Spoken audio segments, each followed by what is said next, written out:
Hai guys, nah sekarang aku udah ada di kantornya Pak Budi. Kita bakal ngobrol-ngobrol santai di sini ya Pak ya.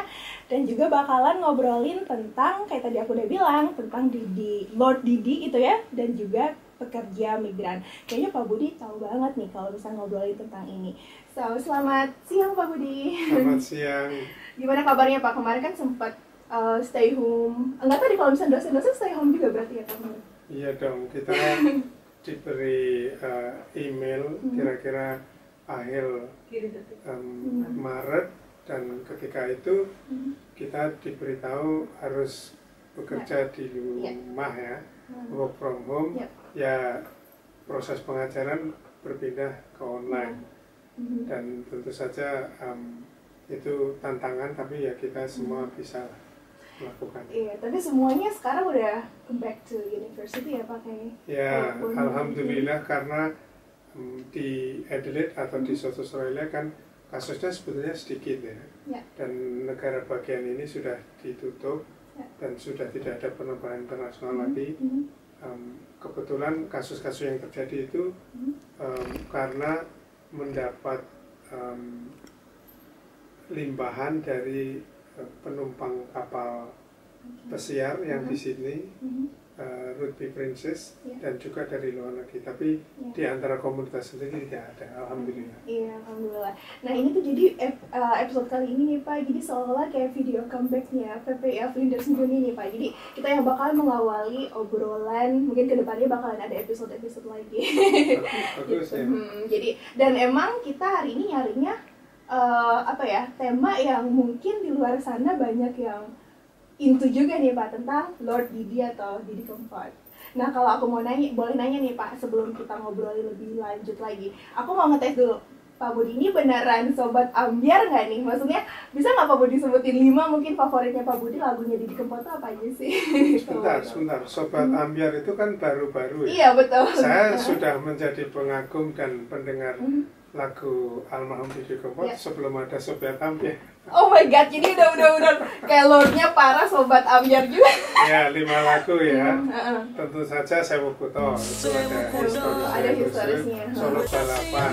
Favorit saya sebetulnya bukan Solo Balapan, Terminal Kertanadi. Nanti kita share lebih dalam. Ya. Terus juga ada lagu Ojo Lamis ya. Itu dari kalau nggak salah komposernya Kinato Sabto yang almarhum ya. Terus juga Layang Kangen. Surat Rindu. Benar. Oke, nah kita bakalan lebih bahas dalam lagi khususnya tentang Terminal Tirtonadi. Mungkin Pak Budi punya cerita khusus nih. Tapi sebelum kita ke sana, tadi juga udah dibuktikan ya kalau Pak Budi ini memang lebih dulu dari para sobat ambyar di rumah ya Pak ya. Tapi aku mau nanya nih, Pak Budi kenapa sih bisa ngefans sama Didi Kempot ini? Awal dengar lagunya tuh masih kayak ngefansnya itu karena dari orang tua yang emang senang dengerin lagu itu, atau memang ada latar belakang lain gitu Pak? Iya, saya kira sejarahnya seperti ini. Saya kan masa kecil saya tinggal di Salatiga. Terus saya SMP di sana. Saya sempat pindah-pindah lah, tapi kembali lagi ke Salatiga. SMP, SMA, jadi itu tahun 70-an hingga awal 80-an. Nah, ketika saya di SMP, SMA di Salatiga, orang tua saya sering membawa saya ke Solo melihat Sriwedari, dan juga melihat dulu ada istilah, kalau kamu ingat, jadi ada perkumpulan namanya Sri Mulat. Oh iya, tahu. Itu ini banget, famous banget Pak, meskipun aku masih muda. Jadi saya besar dengan aura Solo kebudayaan. Enggak, malah Jogja baru belakangan. Nah, untuk arwah Didi Kempot, saya kira saya mulai mendengar itu mungkin akhir-akhir 90-an, tapi lebih intens ketika saya pernah bekerja di Singapura. Waktu itu saya mengajar di Universitas Nasional Singapura dari tahun 2000 hingga 2006. Nah, pertemuan saya sebetulnya unik karena saya mengenal lagu almarhum Didi Kempot ketika saya sudah mengenal, atau ketika setelah saya mengenal teman-teman Indonesia yang bekerja sebagai buruh migran atau pekerja migran, overseas workers atau migrant workers gitu. Ya, di Singapura. Saya bisa ceritakan. Jadi awal-awalnya gitu. Oke, jadi emang justru di Singapura. Justru di Singapura, bukan di Solo atau di Solo 3. Walaupun saya besar dari mengenal aura kebudayaan Solo. Betul banget. Oke, jadi emang karena para pekerja migran di Singapura itu ya Pak ya. Oke, kalau emang, nah ini kebetulan banget nih kita bakalan bahas tentang itu. Nah kalau Pak Budi mungkin bisa sharing ke kita semua ya Pak. Nah pekerja migran di Singapura ini mereka itu into lagu-lagunya almarhum Didi Kempot ini memang mereka bawa dari Indonesia atau mereka mungkin dikenal juga dari sesama pekerjanya pekerja migran di sana nih Pak, kalau boleh sharing, atau memang ada emang I bring this music to Singapura untuk mengenang Indonesia atau sebagainya. Ya, bagus itu. Jadi begini, ketika saya bekerja di Singapura, jadi ketika itu saya mengajar di Departemen Southeast Asian Studies di National University of Singapore. Kebetulan teman baik saya melakukan riset antropologi tentang kehidupan pekerja migran yang bekerja satu rumah tinggal satu atap dengan orang-orang kaya expatriate yang tinggal di Singapura, baik dari Eropa, Australia atau Amerika dan sebagainya. Nah, di rumah-rumah di Singapura itu biasanya di belakang ada ruang kecil untuk pekerja migran bekerja dan tinggal di situ. Jadi di istilahnya di Indonesia PRT lah, pembantu rumah tangga. Nah, teman saya itu pernah mengajak ke beberapa pertemuan, baik pertemuan yang bersifat sosial, kebudayaan, dan juga pertemuan-pertemuan yang bersifat kajian tentang nasib pengerja migran. Nah, saya ikut kan, ketemu di situ teman-teman yang dari juga pekerja migran. Nah, kemudian dari pertemuan itu saya lanjutkan istilahnya sekarang kopdar. Pak Budi, nanti kita ada acara di, misalnya kalau kamu tahu Singapura di Orchard Road itu ada tempat nongkrong misalnya, Lucky Plaza. Atau Pak Budi, nanti kita ketemu di pertamanan di East Coast ya, sepanjang taman sepanjang pantai ke arah Bandara Changi ya. Atau Pak Budi ketemu di Kampung Melayu atau Kampung Arab ya, sambil makan. Nah, dari pertemuan itu kemudian saya tanya dan berinteraksi, mendengar banyak cerita lah. Kemudian sering kalau pas piknik itu mendengar mereka kan membawa lagu, membawa semacam CD player ya. Lagu-lagu Didi Kempot. Terus saya tanya, ini siapa? Saya kan baru awal ya. Didi Kempot, Didi Kempot itu yang dari Solo Mas. Nah, kebetulan waktu itu rambut saya agak panjang. Jadi mirip nih. Iya, banyak yang ngomong Pak Budi kok mirip Didi Kempot, emang adiknya. Terus saya sambil bercanda, iya memang dia itu kakak, kakak saudara saya, gitu. Hampir percaya. Gitu ya ampun. Jadi emang ini ya, ada kemiripan secara rambut gitu. Mungkin dari logat juga, Jawa juga mungkin Pak. Iya, kemudian saya tanya, akhirnya tentu saja lagu yang ketika itu lagi hit, awal 2000-an, itu adalah lagu Sewu Kuto. Sewu Kuto kan lagu yang menceritakan kira-kira orang yang berpindah-pindah 1000 kota ya, yang dia lalui 1000 kota itulah dia menemukan cinta atau meninggalkan cinta ya. Kita kan tidak pernah tahu ya. Betul. Nah, itu juga mirip kehidupan teman-teman pekerja migran yang harus berpindah dari desa ke kota, ke metropolis ya, seperti Singapura, Hong Kong, Kuala Lumpur atau Taipei, malah Tokyo juga atau Seoul, di mana suasana batin adalah yang mereka harus berpisah, meninggalkan keluarga, meninggalkan cintanya, atau mungkin menemukan cintanya. Nah, lagu itu rupanya kalau bahasa Inggris resonate ya, atau represent punya betul ya, suasana batin mereka. Betul. Jadi emang merepresentasikan juga ke apa ya, gejolak di batin mungkin. Betul. Atau kayak what they are experiencing stuff gitu-gitu ya Pak. Oke, jadi emang mereka itu suka lagu-lagunya Lord Didi karena emang mungkin sesuai dengan latar belakang kehidupan mereka atau mungkin untuk mengenang keluarga gitu ya Pak ya. Betul ya. Oke Pak, aku jadi penasaran juga nih tentang gimana sih caranya para pekerja migran ini kok bisa akhirnya sampai ke Singapura gitu. Mungkin Pak Budi bisa share ke kita, mungkin ada informasi atau sebagainya bisa di-share gitu. Aku penasaran nih. Iya, berdasarkan ngobrolan atau diskusi dengan mereka secara informal, ada beberapa penjelasan. Yang pertama adalah jelas sekali memang pembangunan Indonesia tahun 90-an, 2000-an itu kan sangat berorientasi ke industrialisasi dan berfokus di perkotaan. Itu strategi pembangunan ketika itu, dan di mana-mana saya kira ya textbooknya adalah membangun industri di kota, mengembangkan industri di sekitar kota, economic zone sekitar kota, menyedot banyak tenaga kerja dari desa-desa ya. Nah, di samping itu juga membuka kesempatan bekerja di luar negeri, karena nggak semua bisa terserap di lapangan pekerja di dalam negeri. Nah, kebetulan di luar negeri, terutama di Singapura yang saya tahu, pertumbuhan ekonomi yang pesat adalah karena didukung oleh 2 orang, suami istri bekerja.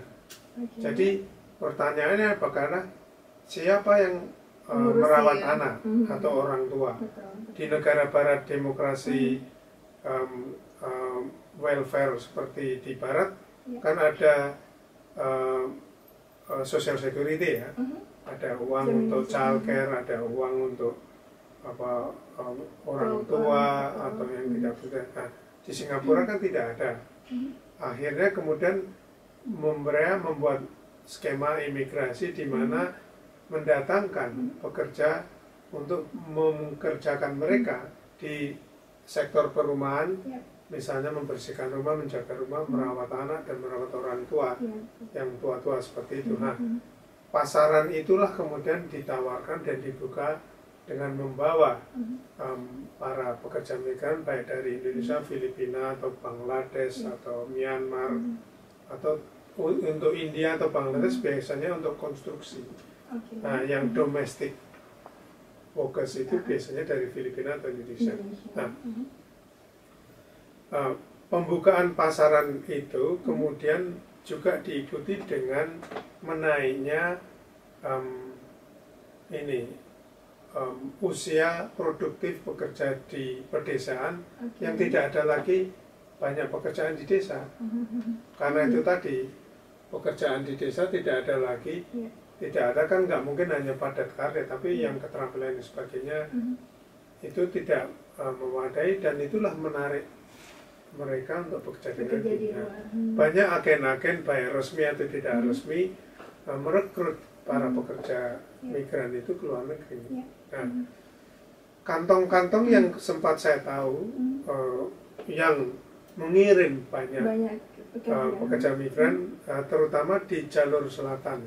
Ada juga di Pantura Jawa, tapi jalur selatan, maksud saya Jawa Selatan ya Jawa Barat Selatan, terus Jawa Tengah, Banyumas, Purwokerto, terus Wonosari, Gunung Kidul, terus sampai ke Jawa Timur ya, Ponorogo, terus kemudian Tulungagung sampai ke Jember ya.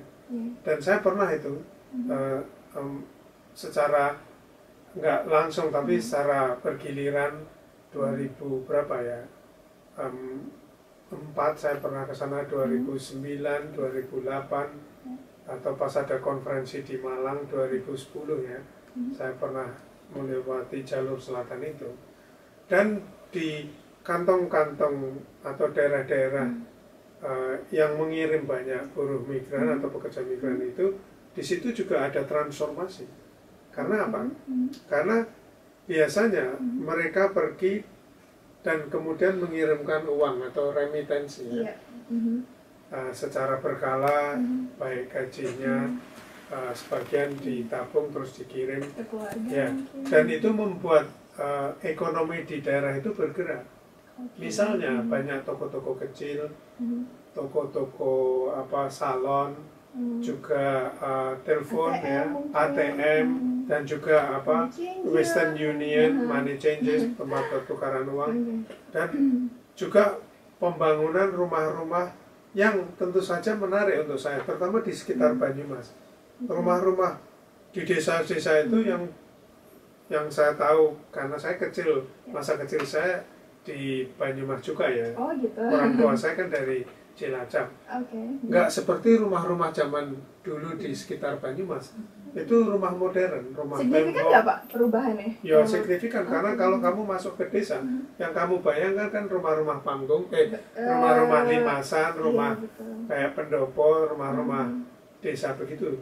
Tapi ketika masuk itu ada rumah seperti rumah beton ya, dengan arsitek kota, dengan rumah-rumah dengan lantainya yang bagus sekali. Terus saya tanya, itu rumah siapa? Apa kepala desa? Enggak Pak, itu keluarga yang anaknya bekerja di luar negeri. Oh itu pekerja migran? Iya Pak, betul Pak. Jadi mereka ngirim uang, terus ada untuk bisnis dan sebagainya, untuk membangun rumah juga dan sebagainya. Jadi transformasi itu juga terjadi di daerah itu karena pengiriman, kemudian pemerintah mengakui mereka sebagai pahlawan devisa seperti di Filipina dan sebagainya.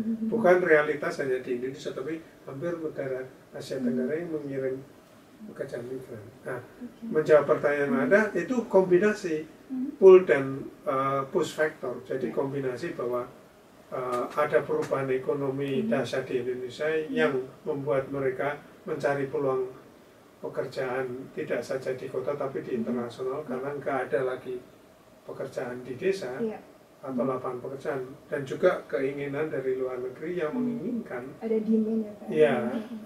Untuk bekerja membantu mereka atau mengkompensasi waktu orang tua produktif itu bekerja.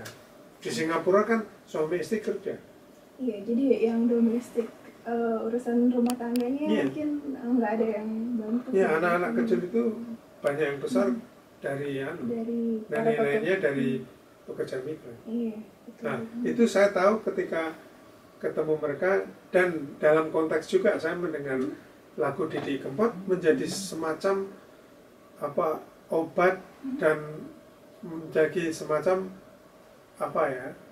menghubungkan mereka dengan kembali di mana mereka berasal, dan juga kehidupan pribadi. Saya nggak bisa cerita banyak karena saya mendengar banyak cerita macam-macam. Tapi pertanyaan saya kemudian ketika itu, mengapa Didi Kempot enggak yang lainnya? Betul, kenapa tuh Pak? Mungkin karena memang lagu Didi Kempot kan unik ya. Ini yang uniknya dari lagu Didi Kempot itu kan bercerita kehidupan orang biasa yang berhubungan dengan kayak kita semua kan, cinta, tapi dia membungkusnya dengan seakan-akan Didi Kempot itu yang ditinggalkan kan. Misalnya di klip-klip, kalau Anda cek lagi nanti untuk proses editingnya, klip-klip Didi Kempot yang awal-awal ketika itu kan, dia misalnya stasiun balapan, dia mengantar pacarnya ke stasiun balapan, ditinggal. Terminal Tetonadi favorit saya, terminal bis itu dia kan mengantarkan, rambutnya masih panjang, mengantarkan pacarnya di naik bis, yang satunya naik kereta, yang dia mengatakan, kamu kan dulu janjinya hanya pergi 1 bulan, ternyata sampai ini musim ketiga pun kamu belum datang. Gimana kok saya ditinggalkan gitu? Mungkin saya nggak tahu kehidupan yang aslinya seperti apa, tapi itu menarik. Nah, itulah yang membuat mereka, terutama para pekerja migran, perempuan itu, itu seperti cerita tentang kehidupan saya ketika itu. Oke, mungkin ini agak sedikit keluar dari itu ya Pak. Mau tanya nih Pak, yang Pak Budi tahu nih, para pekerja migran di sana yang emang mendengarkan lagunya Didi Kempot ini, mereka emang dari Jawa atau ada juga yang mungkin Sunda gitu? Kan lagu-lagunya Jawa nih Pak. Memang mayoritas dari statistik yang tentu saja saya bertanya dengan, ada satu LSM yang bagus namanya Migrant Care. Oh, iya, yang kebetulan waktu itu direkturnya Ibu Anis Hidayah dan sekarang direkturnya Pak Wahyu Susilo yang kebetulan saya juga kenal baik, yang organisasinya mengadvokasi dan juga memberi semacam pendampingan terhadap masalah-masalah yang kadang-kadang terjadi atau sering terjadi yang dialami oleh pekerja migran. Nah, memang mayoritas dari statistik yang saya pernah dapatkan itu dari Jawa Tengah dan Jawa Timur, yang kebanyakan tentu saja berbahasa Jawa dan bisa mengapresiasi dan mendengar. Tapi ada juga pekerja migran yang datang dari Flores atau Indonesia bagian timur dan ada juga dari Sumatera. Itu juga suka juga. Mungkin terinfluence dari sesama pekerja migran. Kebetulan yang di Sumatera itu kan ada kantong orang Jawa yang dulu di zaman kolonial bekerja di perkebunan itu ya, Jawa Deli atau apa disebutkannya, Jadel atau apa. Nah, kebetulan mereka juga ada yang bisa bahasa Jawa, walaupun dia besar di Sumatera, yang juga mendengarkan. Menarik sekali. Iya betul. Jadi nggak cuma dari, emang kebanyakan tuh mayoritas dari mereka yang berbahasa Jawa ya, pada Jawa Tengah, Jawa Timur, tapi ternyata dari luar Jawa Tengah dan Jawa Timur pun ada juga yang suka. Kalau memang kalau ngomongin Didi Kempot ini memang kan di luar negeri juga beliau terkenal ya Pak, kayak di Suriname, di mana gitu. Banyak penggemar. Nggak cuma di Suriname, di Belanda, terus di Kaledonia Baru, di Pasifik, dan juga di Korea Selatan atau Jepang di mana banyak orang Jawa, atau mungkin juga orang Jawa yang bekerja dari sekitar Jawa yang di Timur Tengah. Jadi saya kira itu menarik. Oh ya Pak, gini nih, kadang kan beberapa orang bilang nih Pak, katanya kalau lagu-lagu campur sari atau mungkin kita bisa sebut juga dangdut, mungkin biasanya diidentikan, diasosiasikan dengan mereka yang dari kalangan, maaf ya, maksudnya dari kelas bawah gitu loh Pak. Nah kalau Pak Budi sendiri setuju nggak sih, mungkin berdasarkan pengalaman selama ini, sesama pekerja maksudnya mereka yang kerja di luar negeri juga, benar nggak sih? Saya kira mungkin ada benarnya, tapi juga tidak juga kalau belakangan kalau kita melihat apa yang terjadi dengan Sobat Ambyar ya, karena itu Sobat Ambyar. Saya juga terkejut kok bisa melintas generasi, status sosial dan sebagainya. Itu saya, tapi untuk kembali ke yang pertanyaan pertama, saya kira memang lagu-lagunya, liriknya kan sederhana, cerita kehidupan sehari-hari, cerita tentang apa yang terjadi di sekitar Anda, sekitar kita, dan di daerah pertanian Jawa atau perkebunan dan sebagainya, itu sangat amat dekat dengan suasana batin dan kehidupan mereka sehari-hari. Nah, dan dampak industrialisasi, dampak globalisasi itu kan yang juga merontokkan kehidupan pedesaan. Nggak cuma di Indonesia, di Muang Thai, di Filipina. Karena itu tadi orientasi kebijakan ekonominya itu sangat amat bias di kota. Pabrik-pabrik semua kan di kota, nggak ada yang desanya. Ya, makanya struktur sosial di desa kan rontok ya. Ditinggalkan, yang ada hanya orang tua, kakek nenek, sama anak-anak yang untuk meraih. Suami pun ditinggal. Saya nggak banyak cerita, tapi ada studi bahwa tingkat perceraian di pedesaan itu tinggi juga. Dan juga ada yang namanya juga berjanji lama tidak bertemu tapi membebaskan satu sama lain. Tapi itu bukan tema kita ya. Tapi poin saya adalah memang segmen masyarakat ketika itu dalam konteks sosial pedesaan dan perkampungan di pinggiran kota di sekitar Jawa yang rontok, sektor pertaniannya itu senang dengan lagu itu. Nah, untuk fenomena Sobat Ambyar ini analisa saya yang paling mungkin agak sedikit spekulatif ya, dan butuh pendalaman, adalah bahwa Sobat Ambyar itu realitas di mana ada potret demografi yang di mana usia produktif di Indonesia antara 19 sampai 40 tahun ya. dalam relatif usia itu jumlahnya besar.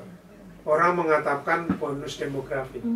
Tapi ada masalah sosial yang lain yang rumit, yaitu masalah yang kita sebut jomblo. Jadi jomblo. Jadi realitas di mana anak-anak muda yang tidak punya pacaran, tidak punya pacar atau tidak bisa cari pacar atau tidak punya atau ditinggal pacar, atau realitas fenomena jomblo ini sangat erat hubungannya dengan lagu-lagu Didi Kempot. Jadi bisa merasuk gitu. Lagu-lagu Didi Kempot itu mengobati dan juga melayani kegalauan segmen jomblo yang besar jutaan ini. Nah, saya kira sobat ambiar itu bagian cerita dari keunikan dan saya kira juga realitas yang mungkin ada di banyak negara yang berkembang dari industrialisasinya, di mana proses dalam ilmu sosial disebut alienation. Jadi proses di mana orang ini teralienasi dari struktur sosial karena faktor-faktor produksinya berubah. Yang dulu dari misalnya kita bercocok tanam, pertanian, terus ke industri, terus kemudian sekarang digital, itu nggak semua orang bisa mengikuti. Nah, proses alienisasi terjadi karena itu tadi, proses perubahan drastis dari suatu masyarakat di mana pergantian sektor ini membuat orang menjadi misalnya tidak tahu mana hidup, terus kesepian. Dalam kesepian itu nggak bisa punya pacar, nggak bisa kawin, atau sudah kawin cerai, dan sebagainya. Juga memang ekonomi juga punya dampak juga kayaknya Pak ke para jomblo ini, jombloan dan jomblowati, ya nggak sih Pak kalau menurut Pak Budi?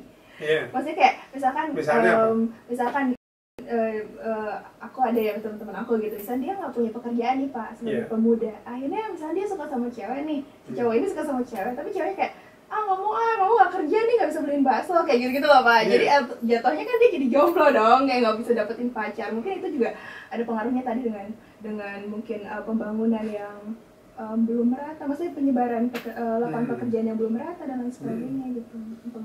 Ya itu, jadi lagu-lagu Didi Kempot itu mengobati itu kerinduan dan kegalauan dan macam-macam lah. Jadi satu masalah yang dihadapi oleh generasi produktif ini. Di satu hal mereka produktif, bisa menyumbangkan banyak kalau mereka kerja, tapi di satu lain belum tentu mereka semua dapat pekerjaan. Betul. Makanya tapi gini Pak, fenomena sobat ambiar ini kan nggak semuanya, lagi-lagi nggak semuanya berbahasa Jawa kan mereka itu kan, tapi kenapa bisa ini ya, bisa merasuk dan disukai juga mereka-mereka yang dari luar Jawa juga. Iya, itu menarik. Saya kira Didi Kempot itu berhasil mengindonesiakan dalam pengertian dia itulah manusia purna Indonesia, walaupun dia besar di Jawa, walaupun dia menyanyi lagu-lagu dengan bahasa Jawa, tapi dia bisa diterima oleh siapa saja karena memang dia tidak menjawakan Indonesia. Dia menunjukkan keindonesianya dengan menyanyi, bercerita tentang apa adanya, dan dia juga akan nggak memihak ke ikut partai ini, partai itu, ikut kelompok ini, kelompok itu, dan dia bisa diterima oleh semua pihak. Makanya itu yang unik. Itulah mungkin potret keindonesiaan kita di situ sebetulnya. Nah, kalau nggak salah nih Pak, lagu-lagunya Didi Kempot kan juga banyak banget yang dia itu judul-judulnya membahas tentang kota-kota kan. Bukan. Apa tuh namanya, stasiun? Ya kangen maghrib atau apa gitu banyak gitu Pak. Nah, kalau menurut pengalamannya Pak Budi ketika balik lagi ke pekerja migran ya Pak, ngobrol sama mereka itu lagu favoritnya mungkin Sewu Kuto, tapi selain itu ada nggak sih Pak yang mereka juga favorit lagu-lagu lain mungkin kaitannya sama kota-kota tersebut karena mereka mungkin berasal dari situ atau gimana gitu, ada lagu lain nggak yang mereka favoritin? Ya misalnya lagu-lagu kan ada, beliau juga menulis, almarhum Didi Kempot kan menulis lagu macam-macam ya tentang waktu pengalaman dia Nike misalnya di Suriname, terus juga ada tentang Parangtritis. Nah itu aku suka banget Pak, soalnya itu di cover juga sama Endang Sukamti kan. Parangtritis kau tahu kan? Tahu Jogja di Jogja. Iya itu lagunya keren juga Pak. Suka aku. Ada juga yang Kalimantan juga. Oh Perawan Kalimantan. Iya. Lucu ya Pak, maksudnya kayak dia ngebahas tempat-tempat gitu loh. Jadi mungkin bisa jadi koneksi buat. Dia kan pengelana dan juga pejalan kaki. Pejalan kaki dalam pengertian kemana-mana dan diundang dan dia mengatakan sendiri dia menulis berdasarkan perjalanan hidup dia. Lain Kangen itu menarik untuk saya karena itu cerita kalau tidak salah ya, boleh dikoreksi nanti. Itu ketika dia menjadi pengamen di Jakarta, menulis surat ke istrinya kalau nggak salah. Gitu. Tentang betapa dia rindunya dia dan sebagainya. Kalau nggak salah kan juga beliau mengawali karirnya itu kan dari pengamen juga ya Pak? Iya. Di Jakarta tahun 80-an ya kalau nggak salah. Ya Kempot kan kelompok. Iya, pengamen trotoar. Trotoar apa kota ya? Kota. Kota ya? Ya nanti coba deh. Oke. Iya. Jadi dirinya sendiri kan sebetulnya dari keluarga seniman, bapaknya kan Sri Mulat. Iya, kakaknya juga ya. Kakaknya itu juga Sri Mulat. Makanya saya mengatakan tadi bahwa karena saya besar di Salatiga oleh kuatnya hubungan Salatiga dengan Solo ketika itu. Jadi adalah putaran di mana peranan Sri Mulat menjadi sangat signifikan. Tidak saja menghasilkan banyak pelawak dan pakem Sri Mulat kan menjadi pakem lawak di Indonesia sekarang. Dan juga menghasilkan seperti Didi Kempot. Iya. Nah kalau ngomongin tentang Solo, nah tadi kan Pak Budi juga share tentang ada ikatan Pak Budi dengan Solo kan, kebudayaan di Solo dan lain sebagainya. Nah berarti kan ada kaitannya juga sama Terminal Tirtonadi nih Pak. Aku mau nanya, Pak Budi ini kenapa suka lagu ini dan apakah ada kenangan khusus gitu di dalamnya tentang lagi? Terus ceritain juga dong Pak, ini lagunya tentang apa? Soalnya mungkin di rumah ada yang nggak tahu, kayak aku nggak begitu tahu sih karena berbahasa Jawa kan. Ya nanti kamu bisa ngecek sendiri, tapi Terminal Tirtonadi itu terminal bis yang berada di Solo. Dan terminal bis Tirtonadi itu terkenal karena itu menjadi, kalau bahasa kerennya sekarang, hub ya ketika itu ya, antara Jawa Timur, Jawa Tengah, Jawa Tengah Utara dan Jawa Tengah ke selatan ke arah Wonogiri misalnya. Nah, terminal itu adalah saksi di mana menjadi tempat orang Solo ketika itu atau orang sekitar Solo yang naik bis ke Jakarta atau ke Surabaya, terutama Jakarta, berpisah dan menjemput, ya terminal namanya ya, berdatangan dan sebagainya, di mana itu menceritakan banyak kisah-kisah itu tadi, perpisahan, pertemuan, pertemuan lagi, reunian, atau macam-macam lah, kan kehidupan penuh dengan banyak cerita. Nah, untuk saya pertama kali tahu Terminal Tirtonadi adalah ketika saya hidup di Salatiga tahun 7 bulan. Saya pernah ikut teman-teman melihat trail ya, motor balapan trail di Curug kan di Solo, yang dekat Curug itu daerah Solo, yang sekarang kampus UNS. Dulu belum ada kampus UNS. Saya pernah ke sana dari Salatiga, naik bis, turunnya di Terminal Tirtonadi. Nah, mengapa saya suka lagu itu? Ada dua. Yang pertama, lagu itu menceritakan seperti kehidupan orang yang saya katakan tadi. Tema utama almarhum Didi Kempot, lagu-lagunya adalah tema perpisahan. Yang satu ditinggalkan oleh yang satunya. Dalam klipnya, kalau kamu lihat di YouTube, almarhum Didi Kempot mengantarkan pacarnya atau istrinya, kita nggak tahu di konteks itu ya, yang naik bis, tapi dia janji bahwa dia akan balik lagi gitu. Ternyata dia nggak balik-balik. Nah, dalam konteks sosial ketika lagu itu atau suasana batin Terminal Detonati dalam konteks lagunya menceritakan bahwa memang karena itu tadi rontoknya ekonomi sosial di pedesaan, akibatnya banyak orang Indonesia, orang ketika kita itu sekitar Solo dan sebagainya, berpindah ke Jakarta, bekerja di Jakarta. Mungkin dia bekerja menjadi bekerja di pabrik, kan banyak tuh di Jabodetabek pabrik, atau di supermarket atau mall, atau malah menjadi juga pembantu rumah tangga, atau mungkin bekerja di kantoran, tergantung macam-macam. Nah, Terminal Detonati itulah terminal di mana kisah-kisah manusia yang meninggalkan Solo ke kota besar terutama Jakarta itu dipotretkan secara bagus, elegan, dan fantastik kalau bahasa Inggrisnya oleh almarhum Didi Kempot. Dari lirik-liriknya gitu juga ya Pak? Iya. Sebagai orang Jawa kan saya tahu ya. Mungkin coba ada nggak Pak liriknya yang teringat banget, terngiang-ngiang gitu? Ada lirik Terminal Detonati yang terngiang di benak dan hati Pak Budi? Bisa di-share?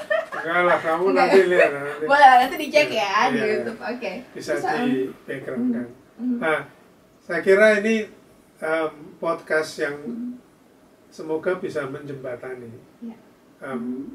pemahaman kita orang Indonesia terhadap ikon musik di Indonesia sendiri, dan juga saya sebagai